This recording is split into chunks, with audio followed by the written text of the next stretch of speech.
Los Angeles. Summer 1985. The City of Angels suddenly became a city of fear. Doors locked, windows nailed shut, neighborhoods patrolled themselves. Because at night, a shadow was stalking the streets. His name was Richard Ramirez, but the world would come to know him as the Night Stalker. Ramirez's crimes were like nothing police had seen before. Most serial killers have a pattern. They choose one type of victim. They use one method. Ramirez broke all of those rules. His victims range from 9-year-old children to 79-year-old grandparents. Some he shot, others he stabbed, some he bludgeoned, and some he strangled. He attacked men, women, and entire families. Nothing, and no one, was safe. Between 1984 and 1985, Ramirez left behind a trail of terror across California. Each crime scene was brutal, chaotic, and left investigators scrambling. The randomness made him almost impossible to track. Police didn't know if they were dealing with one killer, or several. The media latched onto the story, and the fear spread faster than ever. The killer broke into homes at night, earning him the chilling nickname, the Night Stalker. People bought extra locks, weapons, even guard dogs. Families refused to sleep until the sun came up. Los Angeles was living a real-life nightmare. But who was Richard Ramirez? He wasn't some criminal mastermind.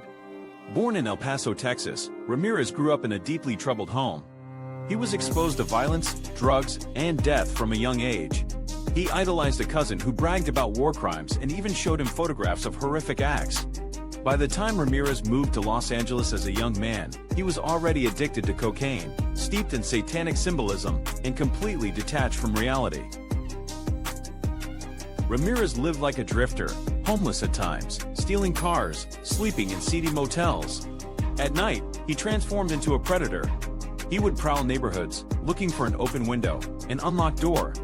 And once inside, no one was safe. Detectives finally caught a break. At one crime scene, a shoe print was found, a rare Avia sneaker. Police traced this shoe to only a few stores in the US, making it a key clue. Later, when Ramirez stole a car, investigators discovered his fingerprint on the rearview mirror. Technology back then wasn't as advanced as today, but this was enough. The print matched Richard Ramirez. By now, the media had plastered Ramirez's face across every newspaper in California. He had nowhere to hide. On August 31, 1985, Ramirez was spotted in East Los Angeles trying to steal a car. But this time, it wasn't the police who stopped him, it was the people. A group of citizens chased him down, beat him, and held him until authorities arrived. The reign of terror was finally over. Ramirez was charged with 13 murders, 11 sexual assaults, and countless burglaries. The trial became one of the most watched in U.S. history. In court, Ramirez showed no remorse.